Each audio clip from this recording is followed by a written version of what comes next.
사람은 극단적인 어떤 일들을 경험할 때 그때 인생을 살아가는 태도나 목적이 변하게 됩니다. 이것을 절정 경험이라고 합니다. 피크 익스피리언스라고 하는데, 이 경험은 내 인생에서 지워지지 않는 그런 충격적인 경험일 때가 많습니다. 아마 여러분 가운데에도 그런 경험이 있으실 것입니다. 그럴 경우 정말 자칫 잘못하면 극단적인 상황으로 갈 수도 있고요, 아니면 어느 지경에 이르러서는 돌이키게 됩니다. 지금까지 내가 살아온 삶의 방식을 돌이키게 되고 내 삶을 돌아보게 되면서 바꾸게 되는 그런 경험을 할 수가 있습니다. 다윗에게도 여러 번의 절정 경험이 있는데, 그 중에 하나가 지난 시간 우리가 살펴보았던 노베의 제사장들이 몰살당하는 사건이었을 것입니다. 85명이나 되는 제사장들, 아무 죄가 없어요. 이들은 아무 죄가 없는 그런 사람들인데 사울을 도와주었다라고 하는 이유만으로 사울에게 이 85명의 제사장들과 그의 가족들이 다 죽임을 당하게 됩니다. 다윗의 마음이 갈기갈기 찢겨 나갔을 것입니다. 말할 수 없는 고통과 고난이 이 다윗에게 찾아온 것입니다. 나 때문에 아무 죄 없는 사람이 죽었다라고 하는 그 죄책감은 사람을 너무나도 괴롭게 만들죠. 다윗도 괴로워서 견딜 수가 없었을 것입니다. 하지만 믿음의 사람은 고난이, 어떠한 고난이 있다 할지라도 이 고난이 낙심의 이유가 되어서는 안 되죠. 고통으로 넘어지는 자는 하나님께서 이루시는 일을 도모할 수가 없는 것입니다. 무엇보다 다윗은 사울 앞에서도 목숨을 구걸하지 않고 다윗을 변호하다가 죽은 제사장 아히멜렉을 통해서 주시는 하나님의 메시지를 깨달았을 것입니다. 그리고 이 무렵 하나님께서는 다윗에게 400명이나 되는 그런 미천한 사람들을 붙여 주시는 것을 보게 됩니다. 그러니까 노베 제사장 일로 붕괴할 겨를이 없는 거예요. 다윗은 이 제사장들의 죽음과 희생이 헛되지 않도록 이들을 돌볼 필요가 있었습니다. 이것이 나의 사명이구나. 하나님께서 나에게 이렇게 어려운 사람들 붙여주시고 이들로 하여금 생명으로 인도하라고 하시는구나, 이것이 나의 사명이구나 하는 것을 깨닫기 시작하면서 다윗은 이제 해결해야 할 문제 앞에 하나님 앞에 순종으로 나아가는 것을 보게 됩니다. 1절 말씀입니다. 사람들이 다윗에게 전하여 이르되 보소서 블레셋 사람이 그일라를 쳐서 그 타작마당을 탈취하더이다 하니. 자, 그일라라고 하는 것은 다윗이 머물던 아둘람 지역에서 불과 한 5km밖에 떨어져 있지 않은 그런 지역이고, 이 그일라는 국경 도시입니다. 블레셋과 이스라엘의 국경 지역인데, 여기에 블레셋이 쳐들어와서 타작마당을 탈취했다라고 했는데, 이거는 1년치 곡식을 그동안에 농사지어서 추수한 곡식뿐만이 아니라 저장하고 있던 모든 곡식을 다 빼앗아 갔다라고 하는 그런 의미이죠. 또한 이 타작마당이라고 하는 것은 성경에 여러 차례 언급이 되고 있는데, 그냥 타작만 하는 곳이 아니라 여기가 토론의 장이 될 수도 있고, 그리고 물건을 교환하는 그런 시장이 될 수도 있고, 축제의 장이 될 수 있습니다. 그리고 이 타작마당은 항상 성문 곁에 위치하고 있는데 도시에서 가장 사람들의 왕래가 많고 번화한 지역이죠. 그래서 때로 성문 곁에 장로들의 자리가 마련되고 그곳에서 제일 중요한 마을의 일들이 결정되는 곳, 그곳이 타작마당이었습니다. 그래서 블레셋 사람들이 그일라를 공격할 때 타작마당을 주요 약탈 대상으로 삼은 것은 이거는 당연한 일이죠. 그곳에는 각종 약탈거리가 많이 있었기 때문인 것입니다. 그런데 이상한 것은 블레셋 사람들이 그일라에 쳐들어왔다라고 하는 소식을 다윗에게 사람들이 전했다라는 겁니다. 원래는 사울에게 전해야죠. 사울이 왕 아닙니까? 사울이 이 나라를 지킬 의무가 있는 사람 아닙니까? 사울이 왕이 될 때 하나님께서 그의 사명을 명시해 주셨어요. 분명하게 사울을 왕으로 삼되 사울의 사명은 블레셋으로부터 이스라엘을 지키는 것이 사울의 사명이다라고 명시하셨습니다. 하지만 블레셋이 그일라를 공격했을 때 사울이 아닌 다윗에게 이 소식을 전했다라고 하는 것은 이제 누가 왕인가 하는 것을 암시적으로 보여주고 있는 것입니다. 그리고 민심이 어디로 향하고 있는지 단적으로 보여주고 있는 것이죠. 자, 그리고 무엇보다 이 그일라 땅은 유다 지파 땅입니다. 다윗도 유다 지파 사람이었죠. 그러니까 유다 사람들에게 사울보다 실질적으로 다윗이 왕으로 인정되고 있었다. 이거는 다윗이 한 일이 아니에요. 하나님께서 다윗을 통해서 역사하신 일입니다. 다윗이 왕으로 인정되고 있었다라고 하는 것을 신앙적으로 우리는 알게 됩니다. 그리고 이 사건이 지금 어떻게 흘러갈지 우리는 다 살펴보지 않았는데 이 사건이 다윗에게 굉장히 중요했어요. 그리고 하나님께서도 다윗이 이 사건을 어떻게 할지 하나님께서 지켜보신 사건입니다. 왜냐하면 나중 이야기예요. 나중 이야기인데 사무엘상 뒷부분에 가서 나오는 이야기인데 다윗이 이 사람들과 함께 10년 동안 광야를 떠돌아다녀요. 그리고 광야 생활을 끝내고 마침내 왕이 됩니다. 왕이 되었을 때 이스라엘의 12지파의 왕이 된 것이 아니라 유다지파의 왕이 먼저 됩니다. 하나님께서 그렇게 훈련을 시키셨어요. 유다지파의 왕이 되어서 7, 8년 정도를 통치하고 난 다음에 그리고 나머지 11지파를 통합하게 되는 그런 기틀을 마련하게 하면서 12지파의 왕으로 비로소 이스라엘의 통일 왕국의 왕으로 다윗이 세워지는 것을 보게 됩니다. 그러니까 지금 이 그일라 유다 땅에서 일어난 이 일과 앞으로 다윗에게 일어날 이 모든 일들이 무관하지 않은 거예요. 다윗이 여기서 과연 어떻게 선택할 것인가? 당장은 몰랐겠지만 지금 그일라에 대한 다윗의 태도에 다윗의 미래가 달려있다라고 해도 과언이 아닌 것입니다. 이게 하나님의 테스트일 수 있죠. 그래서 여러분 중요한 거는 지금 당장은 어떻게 하나님께서 내 삶을 이끌어 가실지 모릅니다. 그런데 내 삶에 어떤 성가시고 손해보는 것 같은 그런 일이 있을지라도 믿음을 따라서 순종하는 마음을 갖고 살아가는 것이 중요하다라는 것입니다. 여러분 하나님께서 어떻게 주실지 어떻게 은혜 주실지 몰라요. 그리고 어떻게 축복하실지 모르고 그리고 누구를 통해서 역사하실지도 모릅니다. 당장은 내가 이거 하고 싶지 않고 나에게 이게 손해가 되는 것 같고 나에게 왜 이런 일이 닥쳤을까 의문투성이일지라도 여러분 어떻게 하셔야 됩니까? 가슴 답답하고 속이 터질 것 같다 할지라도 여러분 십자가를 생각하면서 믿음으로 이기고 순종하는 선택들을 해 나가셔야 되는 것입니다. 자, 이 소식을 들은 다윗은 어떻게 합니까? 하나님께 묻죠. 2절입니다. 이에 다윗이 여호와께 묻자와 이르되 내가 가서 이 블레셋 사람들을 치리이까?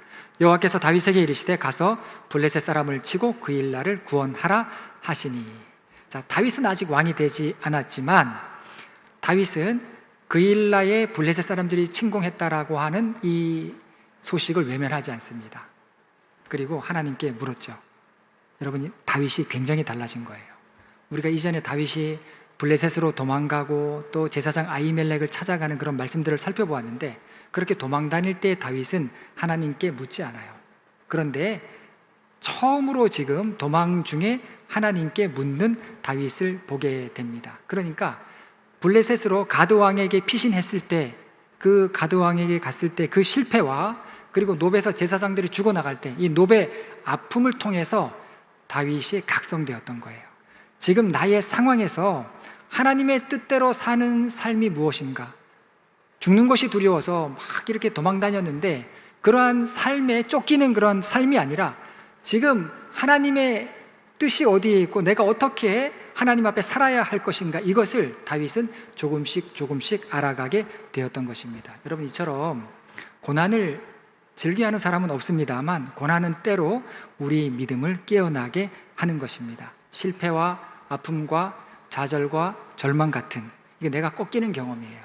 그리고 나의 한 부분이 떨어져 나가는 그런 고통스러운 경험들인데, 이런 경험들을 통해서 내 삶이 나에게 있지 않구나, 내 모든 것이 내 것이 아니었구나 라고 하는 것을 알게 하는 것입니다. 말할 수 없을 만큼 쓰라리고 미치지 않고서는 살 수 없을 것 같았던 그런 상황들도 믿음으로 돌아보게 하죠. 그리고 나를 향한 하나님의 섭리가 있었구나 하는 것을 알게 됩니다. 자, 그리고 6절을 보면 노베의 제사장들이 죽임을 당할 때 아비아달이 도망쳐 나오면서 에봇을 갖고 나왔다라고 하는 그런 말씀을 하는데, 이 에봇에는, 제사장이 입는 이 에봇에는 두 개의 돌이 있습니다. 우림과 둠빔을 넣는 주머니가 있는데 하나님의 뜻을 물을 때 이 돌들을 사용했어요. 그래서 예스 아니면 노입니다. 하나님께서 그것을 통해서 구약시대에 응답을 주셨는데 이 제사장을 통해서 하나님의 뜻을 물어볼 수 있게 된 거예요. 다윗은 도망자처럼 보였고 다윗에게 모인 사람들도 인생 실패자들처럼 보였는데 실제는 하나님께서 이루신 나라였던 거예요. 왜냐하면 다윗이 지금 완전체를 이루었는데 그 완전체가 뭐냐면 이스라엘의 왕 옆에는 항상 하나님께서 제사장이 있게 했고 선지자를 두게 하셨는데 지금 다윗 옆에는 갓이라고 하는 선지자가 있고 그리고 아비아달이라고 하는 제사장이 있는 거죠. 지금 다윗은 도망다니는 중인데 하나님께서 다윗에게 이런 사람들까지 보내주셨다. 이것이 다윗의 축복이었습니다. 그래서 다윗은 하나님께 물을 수 있게 되었던 겁니다. 하나님 어떻게 응답하셨습니까? 다윗에게 가서 그일라를 돕고 블레셋 사람을 치라 라고 하는 응답을 주십니다. 그럼 끝난 거예요. 응답 받았습니다. 그럼 가서 다윗과 함께 다윗의 부하들과 함께 이 블레셋을 공격하면 되는데 그런데 이 공동체라고 하는 게 그렇게 호락호락하지는 않습니다. 하나님의 뜻도 사람의 의견에 부딪힐 때가 있어요. 다윗도 이내 곧 반대에 부딪히게 됩니다. 3절 말씀입니다. 다윗의 사람들이 그에게 이르되 보소서 우리가 유다에 있기도 두렵거든 하물며 그일라에 가서 블레셋 사람들의 군대를 치는 일이니까 한지라. 출전의 명분은 분명합니다. 하나님께서 확신을 주셨어요. 자, 이제 우리가 가서 승리를 거두어야 된다. 우리가 나가면 이길 수 있다 라고 확신을 주셨는데 그런데 다윗과 함께 했던 사람들이 반대하기 시작합니다. 제가 경험해 보니까 어떤 일을 추진하는 데 있어서 한 사람만 집요하게 반대해도 그 일을 이루기가 굉장히 어렵습니다. 한 사람이 아닌 거예요. 자, 그런데 지금 블레셋과의 전쟁에서 제가 볼 때는 400명이나 되는 사람들이 반대하지 않았을까? 그럼 이거 못하는 겁니다. 이 일 안 되는 거예요. 더군다나 이 400명이 어떤 사람입니까? 환난당한 자, 빚진 자, 마음이 원통한 자들이에요. 이 마음에 억한 심정이 있는 사람들입니다. 그러니까 이들은 다른 사람의 어려움까지 살필 여유가 있는 사람들이 아니에요. 그런 처지에 있는 사람들이 아닙니다. 그럴 마음의 여유가 없죠. 그리고 이들은 군대도 아닙니다. 오합지졸 같은 사람들이 다 모여 있는 거예요. 작은 일에 굉장히 민감하게 반응하는 그런 사람들이고 그리고 자기 목소리를 필요 이상으로 내는 그런 부류의 사람들일 수 있습니다. 근데 사실 이들의 주장도 합리적이죠. 왜냐하면 굳이 일부러 크게 손해보는 일 할 필요 없어요. 무엇보다 내 코가 석자이고 지금 유다 땅에서도 숨어 다니면서 숨죽여 살고 있는 판에 어떻게 이 강한 블레셋과 싸울 수 있느냐, 이들의 이야기도 합리적이고 이성적인 것입니다. 만에 하나 그일라를 구하려고 나설 경우 그들의 위치는 노출되고 사울에게 노출되고 사울에게 추격당하지 않겠느냐, 이것도 100% 맞는 사실인 것입니다. 자, 이렇게 신앙생활 하다 보면 하나님의 뜻이 분명해요. 저도 그런 경험했습니다. 하나님 응답 주셨어요. 확실해요. 그런데 사람의 의견에 부딪힙니다. 어떻게 해야 하겠습니까? 다윗은 또 한 번 하나님께 묻습니다. 4절 말씀입니다. 다윗이 여호와께 다시 묻자온데 여호와께서 대답하여 이르시되 일어나 그일라로 내려가라. 내가 블레셋 사람들을 내 손에 넘기리라 하신지라. 하나님께서 가지치기 다 해주시고 정리 다 해주시고 이렇게 해주시면 참 좋으실 것 같은데 아니에요. 하나님께서는 응답만 주십니다. 그리고 나머지는 너와 함께하는 공동체 사람들과 함께 신앙적으로 믿음 안에서 말씀을 통해서 결단하라 라는 그런 메시지를 하나님께서 주신 것입니다. 이때 다윗은 자기 감정대로 하지 않습니다. 자기 권위를 주장하지 않죠. 하나님께 잠잠히 다시 묻습니다. 그래서 다윗이죠. 물론 사람의 말도 잘 들어야 돼요. 제가 보니까 성도님들 말 굉장히 중요합니다. 하나님께서 하나님의 뜻을 때로 성도님들을 통해서 그냥 지나가는 그런 말로 이렇게 툭 한마디 하셨는데 이게 저의 마음에는요 하나님의 음성처럼 들리는 그런 경험들도 제가 했습니다. 하나님께서 그렇게 하나님의 뜻을 전하실 때도 있어요. 반대로 자존심이 상해도 내 뜻을 꺾어야 할 때도 있습니다. 내가 주장하는 게 다 하나님의 뜻이 아닐 수 있죠. 그래서 이 두 가지를 항상 열어놓아야 하는데, 그런데 분명한 거는 뭐냐면 하나님의 뜻과 하나님의 방법으로만 이루시는 일들이 있다. 하나님께서 하시는 일들이 있다라는 겁니다. 제가 지난 4월 말 피정 기간에 이제 예수원 잠깐 다녀오고 그리고 고향교회에 다녀왔다라고 하는 말씀을 드렸는데, 제가 고향교회에 가서 사람이 없어요. 옛날에는 뭐 150명까지 출석하던 80년대 초반에 제가 어릴 때 150명까지 출석하던 그런 교회였는데 지금은 사람이 한두 명밖에 없습니다. 그래서 이제 안타까워서 교회 곧 문을 닫을 것 같아서 사진을 다 찍었어요. 교회 건물에 대해서 사진을 찍고 실내 내부도 들어가서 사진을 다 찍었는데 그 건물에 대한 기억이 있습니다. 그 건물 이제 붉은 벽돌로 지은 건물인데 제가 초등학교 6학년 때인가요? 새로운 전도사님이 대학원을 마치고 부임을 하셨어요. 그때까지만 하더라도 대학원 졸업하면 이렇게 담임 목회를 할 수가 있었습니다. 그때까지만 해도 괜찮았는데, 그래서 대학원 졸업하시고 결혼을 금방 하신 전도사님이 이제 이렇게 목회지 부임받아서 이렇게 오게 됐는데, 오시자마자 교회 건물을 보니까 다 허물어져 갈 것 같은 아주 오래전에 건축한 시골 교회니까 아마 하나님께서 이 젊은 전도사님에게 네가 교회 건축을 해야 된다라고 하는 그런 마음을 주신 것 같아요. 내 사명은 교회 건축이다라고 하는 마음을 주셨던 것 같아요. 그래서 어느 날 저녁에 전도사님이 저희 집으로 찾아오셔서, 아버지가 장로님이셨으니까 찾아오셔서 이제 안방으로 들어가시고, 저는 이제 다른 방에 이렇게 있었는데 뭔가 이렇게 얘기를 하시는데 이제 점점 소리가 크게 나는 거예요. 큰 소리가 나면서 아버지가 하시는 말씀이, 사람도 없고 교회 돈도 없는데 어떻게 건축을 할 수 있느냐. 이제 그때 이미 폐광이 되기 시작하면서 사람들이 썰물 빠져나가듯이 다 빠져나가는 거예요. 그러니까 150명이던 사람들이 하루하루가 다르게 다 빠져나가니까, 다 퇴직을 해서 다른 데로 이사를 가게 되니까 당연히 위기감이 들지 않겠습니까?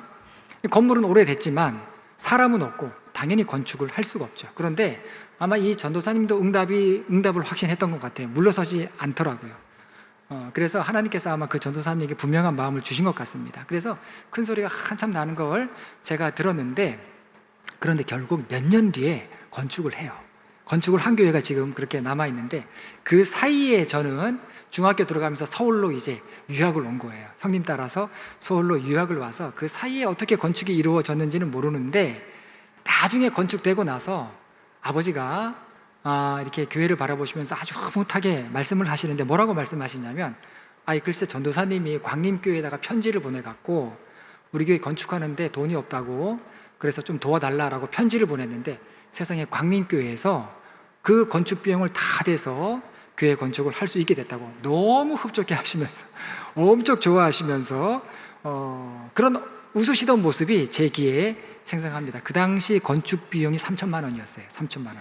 3천만 원이면 시골교회 하나 지을 수 있었습니다. 지금 3천만 원이면은요, 해외에 동남아시아 교회 정도 지을 수 있는 그런 금액이죠. 이거 누가 하신 거예요? 하나님이 하신 거죠. 하나님께서 그 나이 어린 전도사님에게 마음을 주신 거예요. 응답을 주시고 마음을 주시고, 그리고 편지를 보냈다라고 해서 여러분 다 큰 교회가 도와주는 게 아니에요. 큰 교회는요, 편지들이 이렇게 쌓입니다. 제가 뭐라고, 저에게도 정기적으로 카톡을 보내는 선교사님, 목회자들이 있어요. 저 누군지 몰라요. 그런데 도와달라는, 선교지에서 어떻게 알고 그렇게 보내는지 모르겠습니다. 저는 그냥 읽고 말죠. 제가 도울 수 있는 그런 형편이 아니라고 생각하는 겁니다. 그러니까 큰 교회라고, 교회 돈이 있다고 이거 그냥 도울 수 있는 게 아니에요. 누가 마음을 주시고 누가 감동하신 거예요? 성령이 하신 일이죠. 그래서 여러분, 하나님의 몸된 교회에는요, 반드시 하나님의 역사가 있는 것을 보게 됩니다. 그래서 저는 교회를 이렇게 볼 때마다 도시에 있는 큰 교회든지 시골에 있는 작은 교회든지 뭐 예배당이 크든지 작든지 그거 상관하지 않고, 이 예배당을 볼 때마다, 교회를 볼 때마다 경외심이 들어요. 저 교회에 얼마나 깊은 신앙의 이야기들이 있을까. 이름 모를 성도들을, 그 성도들이 얼마나 믿음으로 갈등하고 또 서로 힘들게 의견을 조율하면서 또 나를 치면서 순종하면서 헌신하면서 얼마나 기도하면서 저 교회를 세웠을까 하는 생각을 하게 됩니다. 상가교회도 그냥 세워지지 않죠. 눈물의 헌신이 없이는 교회는 세워지지 않습니다. 그래서 하나님께서는요, 하나님의 마음을 주시는 일들을 하게 하시는데 거기에는 반드시 성령의 감동이 있다라는 겁니다. 여러분, 믿음은요, 인간의 일이 아니에요. 우리가 의기투합해서 화이팅해서 해보자, 이게 아닙니다. 좀 의견 모아서 몰아가자, 이것도 아니에요. 절대 그렇게 안 되죠. 믿음은 인간의 일이 아니라 성령이 우리 안에서 이루시는 일들이에요. 여러분, 그래서 기도하면서 순종하는 마음을 갖는 것이 너무나도 중요합니다. 성령께 나를 내어드리는 거예요. 자, 하나님께서 이렇게 다시 다윗에게 응답을 주시자 다윗은 순종합니다. 블레셋을 공격하죠. 5절 말씀입니다. 다윗과 그의 사람들이 그 일나로 가서 블레셋 사람들과 싸워 그들을 크게 쳐서 죽이고 그들의 가축을 끌어오니라. 다윗이 이와 같이 그 일나 주민들을 구원하니라. 자, 최종적으로 다윗과 그리고 그의 부하들, 다윗과 함께했던 사람들은 안전한 길과 편안한 길을 포기하기로 합니다. 그 사이에 힘든 어떤 설득과 조정의 과정이 있었을 거예요. 사실 그 일날을 돕지 않아도 뭐라고 할 사람 아무도 없습니다. 하지만 이들은 돕는 선택을 하고 자기 몸을 던져서 그 일날을 구하는 일에 참여하게 됩니다. 자, 그런데 이 선택이 아둘람 공동체를 성장하게 만들었죠. 원래 이 사람들이 어떤 사람이라고 했습니까? 환난당하고 빚지고 억울하고 원통해서 다윗에게 좀 빌붙어서 살아볼까 해서 다윗에게 찾아온 사람들이라고 했습니다. 이들은 생전에 자기 거 손해보면서 누구 도와준 경험이 없는 사람들이에요. 그냥 억한 심정만 남아있고 왜 나를 도와주지 않는가 하는 그런 마음만 남아있는 사람들인데, 그런데 이들이 다윗과 함께 하나님께서 원하시는 일을 하기 위해서 위험한 순종을 하는 것을 보게 됩니다. 반대했던 사람들도 다윗과 함께 순종해서 하나같이 움직인 결과 큰 승리를 경험하게 되죠. 이들은 삶에서 한 번도 믿음으로 승리하는 것이 무엇인지, 믿음으로 이기는 것이 무엇인지 모르는 사람들인데 그 놀라운 경험을 한 것입니다. 여러분, 성령 안에서 하나 되고요, 그리고 하나님께서 원하시는 일을 한 마음이 되어서 감당하게 될 때 거기에는 놀라운 성령의 역사가 있어요. 지난 주 중에 한마음 체육대회 다녀왔다라고 제가 말씀을 드렸죠. 새벽 시간에도 말씀을 드렸는데 그 이야기의 꽃이 식어지지 않아요. 오늘 교회 와도 그 이야기, 어저께 신방하는데도 그 이야기, 뭐 서로 카톡으로 전화로 그냥 다 상기되셔갖고 내년에 체육대회 해야 되겠어요. 안 하면 안 됩니다. 제가 볼 때 이거 성령의 역사예요. 여러분, 다 같이 이렇게 저희 전교인이 참여한 건 아니지만 오재미 하나 던졌는데 이게 여러분 은혜가 되는 거예요. 은혜가 되고 모두가 다 정말 좋은 경험이었다, 우리도 그렇게 해봐야 되겠다라고 하는 생각을 불러일으키는데, 여러분 이게 뭐예요? 하나가 되지 않으면요 아무리 거룩한 성전에서 예배드려도 성령께서 역사하지 않아요. 그런데 믿음으로 하나 되고, 그리고 은혜를 함께하고, 그리고 함께 힘을 합치게 되면요 오재미 하나 던져도 성령께서 모든 사람의 마음을 만지시고 주장하는 거예요. 여기에 신앙의 비결이 있는 겁니다. 그래서 여러분, 믿음으로 항상 선택을 하셔야 돼요. 그리고 하나 되기를 힘쓰셔야 돼요. 그리고 우리 아까 성가대 찬양처럼 내 안에 사랑, 하나님의 사랑이 흘러가도록 기도하셔야 됩니다. 그렇게 결단할 때 믿음으로 승리하고 믿음으로 이기는 것이 무엇인지를 알게 되고요, 그럴 때 그리스도의 장성한 분량에 이르는 영적인 성장을 이루게 되는 것입니다. 자, 그런데 이런 믿음의 승리를 경험했다라고 해서 시험이 없고 어려움이 완전히 사라지는 것은 아니죠. 7절 말씀입니다. 다윗이 그 일나에 온 것을 어떤 사람이 사울에게 알리매 사울이 이르되 하나님이 그를 내 손에 넘기셨도다. 그가 문과 문빗장에 있는 성읍에 들어갔으니 갇혔도다. 다윗은 하나하나 제사장을 통해서 또 선지자에게 주시는 말씀을 통해서 하나님께 묻고 기도하면서 순종함으로 나아가는데, 사울은 어떻게 합니까? 사울은 자기 사람 심어놨어요. 곳곳에다가 자기 사람 심어놓고, 그리고 사람들을 통해서 자기 일을 도모하는 것을 보게 됩니다. 사울은 그 일날을 공격한 블레셋보다 다윗 일행에 더 관심을 많이 갖고 있죠. 다윗과 다윗 일행이 그 일라에 있다라고 하는 소식에 이 사울은 쾌재를 불렀을 것입니다. 지금 백성들은 먹을 거를 다 빼앗긴 상태예요. 지금 도탄에 빠져 있는 것에 대해서는 언급하지도 않고 다윗을 붙잡을 수 있다라고 하는 기대에 부풀어서 뭐라고 이야기합니까? 하나님이 그를 내 손에 넘기셨다라고 이렇게 이야기합니다. 사울의 마음이 어떠한지를 우리는 보게 되죠. 사울의 마음 상태가 드러납니다. 마음에 악함이 가득한 그런 사람은요 불의한 일을 하면서도 하나님은 내 편이라고 이야기해요.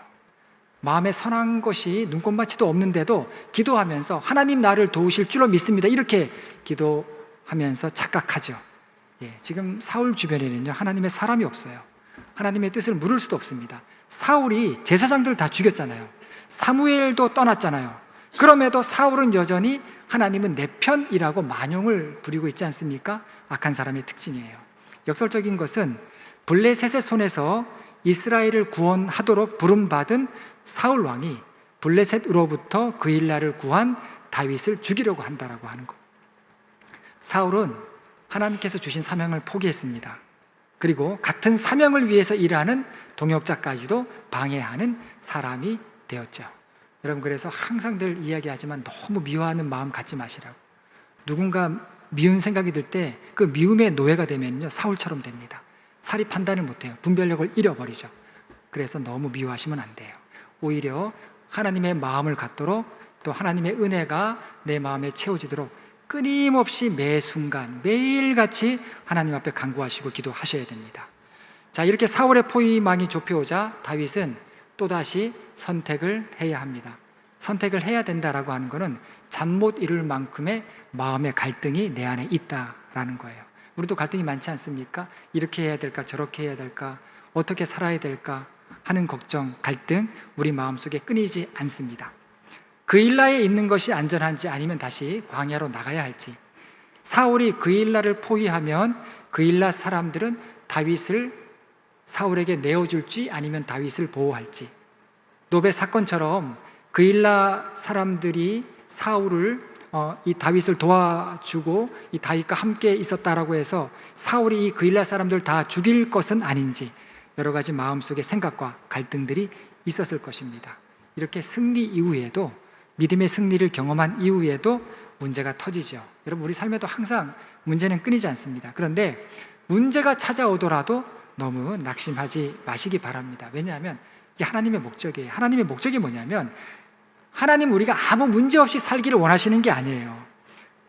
어떤 일에도, 하나님의 목적은 우리가 어떤 일에도 하나님의 사람으로 훈련되기를 원하시는 게 하나님의 목적입니다. 그래서 다윗의 삶에는요, 우리가 상상할 수도 없는 어려움이 찾아왔던 거예요. 다윗이 어떻게 합니까? 계속해서 기도하고 계속해서 하나님의 뜻을 구하지 않습니까? 우리도 그렇게 하라는 거예요. 하나님의 뜻을 구하고 하나님께서 어떻게 인도하실지 하나님께 기대하는 마음을 가지라는 겁니다. 다윗이 실패하지 않았던 이유가 그것이죠. 갈등 가운데 하나님께 다윗은 다시 묻습니다. 12절과 12절 말씀입니다. 그일라 사람들이 나를 그의 손에 넘겨주겠나이까? 주의 종이 들은 대로 사울이 내려오겠나이까? 이스라엘의 하나님 여호와여, 오나건대 주의 종에게 일러 주옵소서 하니 여호와께서 이르시되 그가 내려오리라 하신지라. 다윗이 이르되 그일라 사람들이 나와 내 사람들을 사울의 손에 넘기겠나이까 하니 여호와께서 이르시되 그들이 너를 넘기리라 하신지라. 다윗이 여기에서 두 가지 응답을 받죠. 하나는 사울이 너를 잡으려고 그일라로 반드시 내려올 것이다. 그리고 또 하나는 충격적인 응답을 받습니다. 하나님께서 응답 주시는데 꼭 우리가 원하는 응답만 주시는 게 아니고요, 충격적인 응답 주실 때도 있어요. 그 충격적인 응답이 뭡니까? 그일라 사람들이 다윗을 배신할 것이다 라고 하는 그런 응답도 주십니다. 여러분, 이렇게 예상 밖의 일들, 생각 외의 일들이 이렇게 꼭 생기게 됩니다. 이 그일라 사람들이, 다윗이 그일라 사람들 목숨을 걸고 이 그일라 사람들 도와주지 않았습니까? 그런데 그 사람들이, 도움을 받은 사람들이 다윗의 등에 비수를 꽂을 거라고 누가 생각을 했겠습니까? 다윗은 그의 부하들과도 싸워가면서, 그래서 그일라를 도와주었는데 돌아오는 게 배신이라면 이 다윗의 면이 어떻게 되겠어요? 면이 쓰지 않는 거예요. 쓸데없는 희생을 했다라고 생각할 것입니다. 우리 상식은요, 순종하면, 믿음으로 하면 좋은 결과가 나와야 된다라는 그런 생각을 갖고 있는데, 지금 다윗은 어떻습니까? 그러기는커녕 사울은 여전히 쫓아오고 있고, 그리고 도와주었던 사람들, 은혜 입은 사람들은 배신해서 돌아선다라고 하는 기가 막힌 상황을 접하게 됩니다. 여러분, 그런데 이게 뭡니까? 이게 또 한 번 믿음으로 넘어야 될 아주 중요한 장애물이에요. 이런 것이 믿음의 사람들이 뛰어넘어야 할 마지막 장애물인 것입니다. 여러분, 우리도 이런 상황 맞이할 수 있습니다. 어떻게 이런 일이 일어날 수가 있어? 어떻게 사람들이 그럴 수가 있어? 하나님 왜 이렇습니까? 도대체 어떻게 이런 일들이 나에게 일어날 수 있습니까? 라고 하는 것을 뛰어넘는 게, 믿음으로 뛰어넘는 게 진짜 믿음의 사람이라는 거예요. 그래서 하나님의 말씀 앞에 믿음으로 결단하고 순종했을 때 그 마지막 관문은 뭐냐면, 이렇게 결과가 나빠도 극복할 수 있는가?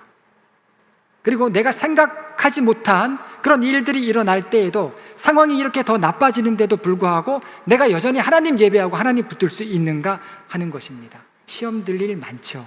어려운 일들 신앙생활하면서 많이 찾아옵니다. 그런데 여전히 하나님은 나의 구원자이심을 내가 고백할 수 있는가? 하나님 때문에 내가 흔들리지 않는가? 내가 예상한 것, 기대한 것과 다른 그런 결과가 나올지라도 시험 들지 않고 계속해서 하나님을 신뢰하면서 따라갈 수 있는가 하는 것이 우리가 넘어야 될 마지막 장애물이라는 거예요. 여러분, 그런 경우 되게 사람들은 떠납니다. 분노하면서 떠나요. 실망하면서 떠나요. 목회하면서 가장 마음 아픈 게, 잊혀지지 않는 게 뭐냐면 떠나시는 분들, 카톡을 보내고 떠나시고 저에게 한 말씀 하시고 떠나신 분들이 있는데, 이건 목회자에 굉장히 상처로 남는 그런 일들입니다. 붙잡고 싶죠. 가지 말라고 하고 싶죠. 그분들 앞에 잘못했다고 말하고 싶죠. 그렇지 않아요. 안 됩니다. 안 되더라고요. 실망하면서 분노하면서 떠나는 그분들의 표정을 볼 때 목회자로서 얼마나 마음 아픈지 모르겠어요. 믿음의 공동체를 떠나고 믿음의 자리를 떠납니다. 다윗은 어떻게 합니까? 그렇게 하지 않아요. 다윗은 그일라 사람들에 대해서도 복수하지 않습니다. 이 믿음의 프로다운 모습이죠. 미련 없이 하나님께 다시 이끌려서 광야로 나가는 다윗을 보게 됩니다. 13절 말씀입니다. 다윗과 그의 사람 600명 가량이 일어나 그일라를 떠나서 갈 수 있는 곳으로 갔더니 다윗이 그일라에서 피신한 것을 어떤 사람이 사울에게 말하며 사울이 가기를 그치니라. 여러분, 다윗이 어떤 선택했습니까? 살리는 선택을 합니다. 살리는 선택을 하면서 광야로 들어갔어요. 자기도 살고 자기와 함께하는 사람들도 살고 그일라 사람들도 살리고, 사울도 놉처럼 무죄한 사람을 죽이는 그런 죄를 짓지 않게 하는 선택을 했던 것을 보게 됩니다. 그리고 이 선택이 틀리지 않았어요. 다윗의 이 선택, 광야로 나가는 이 선택이 하나님께서 원하시는 그런 선택이었다라고 하는 것을 우리가 알게 되는데, 어떻게 알게 되냐면 블레셋과의 싸움으로 아마 사상자들이 나왔을 텐데, 그럼에도 불구하고 이 아둘람 공동체, 다윗의 공동체는 400명에서 600명으로 늘어나게 되었다는 겁니다. 22장에서, 사무엘상 22장에서는 이들이 400명으로 나와요. 그런데 23장 13절을 보면 600명이라고 언급하고 있는 것을 보게 됩니다.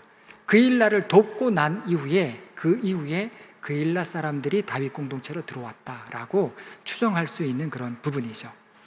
하나님께서 함께 하신다라고 하는 믿음을 갖고 희생하는 마음으로 감당하고 도와주고 은혜를 끼치고, 그리고 목숨을 아끼지 않고 헌신하니까 생각지도 못한 은혜를 주신 거예요.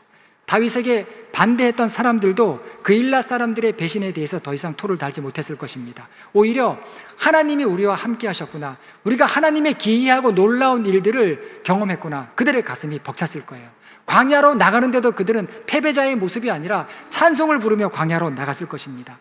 성령께서 하시는 일이라면 그래요.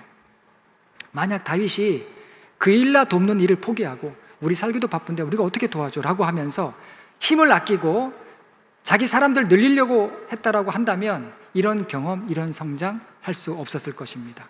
그래서 항상 하나님에 대한 기대가 사람에 대한 기대보다 더 커야 돼요. 여러분, 저를 기대하시면 안 됩니다. 하나님 기대하셔야 돼요. 하나님을 의지하셔야 됩니다. 하나님, 사람을 믿고 사람을 의지하면 안 되는 겁니다. 이제 다윗과 그리고 그와 함께하는 사람들은 다시 광야로 나갑니다. 그일라의 배신, 또 사울이 쫓아오는 거, 이런 거 다 툭툭 털어버리고 하나님께서 이끄시는 광야로 나가죠. 14절 말씀입니다. 다윗이 광야에 요새에도 있었고 또 광야 산골에도 머물렀으므로 사울이 매일 찾되 하나님이 그를 그의 손에 넘기지 아니하시니라. 자, 다윗은 또 광야로 나갔습니다. 그일라의 그 영광스러운 승리를 경험하고 광야로 나갔습니다. 여러분, 이게 무엇을 의미하는 거예요? 순종해도 겉으로 보면 달라진 것이 아무것도 없는 것처럼 보일 때가 많다라는 거예요. 신앙생활 열심히 해도 내 삶에 달라진 것이 없어 보일 때가 많다는 거예요. 여전히 가난할 수 있죠. 여전히 감정 때문에 휘둘려서 힘들 수가 있습니다. 여전히 죄의 유혹에 쫓길 수 있어요.